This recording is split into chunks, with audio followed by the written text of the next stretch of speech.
Good morning everybody, welcome back to Cilinix Crypto, welcome to your daily Luna Classic update. In this video we'll talk about Luna Classic, we'll talk about some repeg ideas and some proposals and some news on that.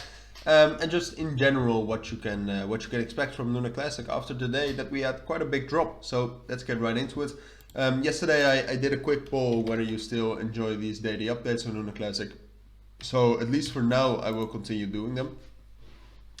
And I'll try to put a little bit more. I mean, I already tried to show you all the proposals and everything that's going on. Sometimes finding news on TERRA Classic and Luna Classic is a little bit hard, but I try to keep myself updated on that every single day and give you that news.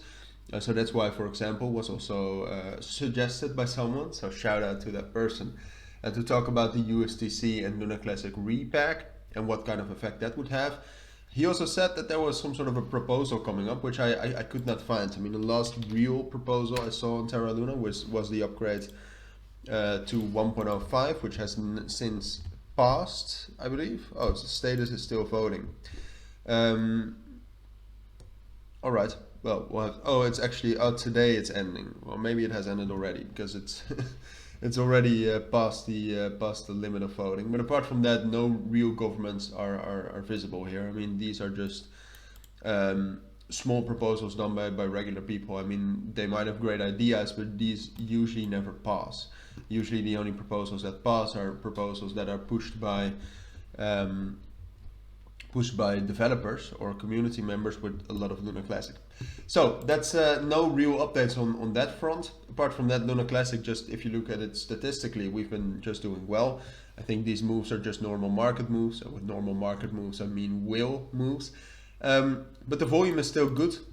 I'm not going to take a look at the burn tax anymore. I think the burn tax is still doing good, but it's it's not a lot. It's just between that 25 million to 75 million range.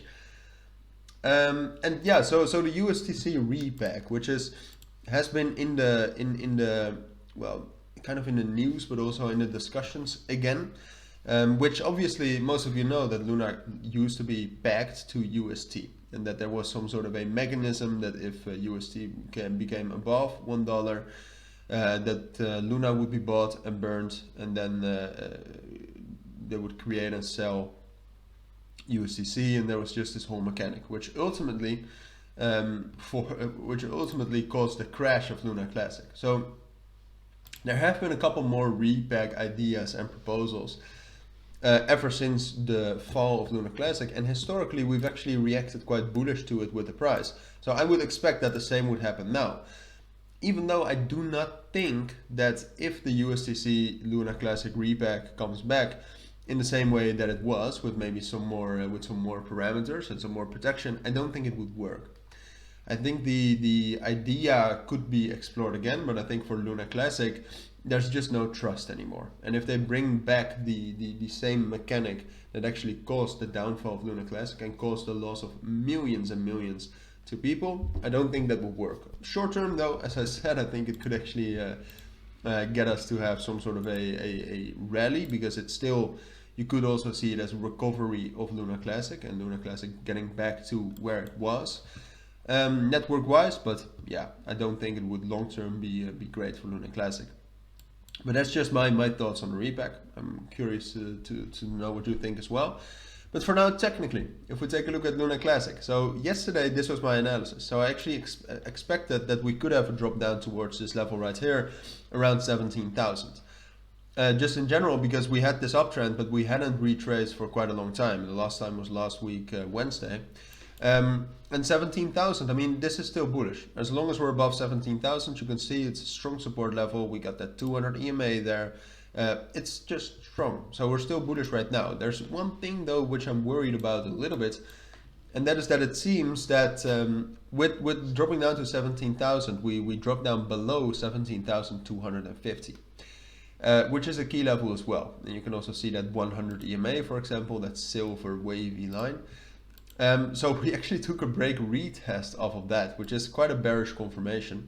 So I still think that 17,000 and ultimately this level between 17,000 and 16,750 is going to hold. I still think so.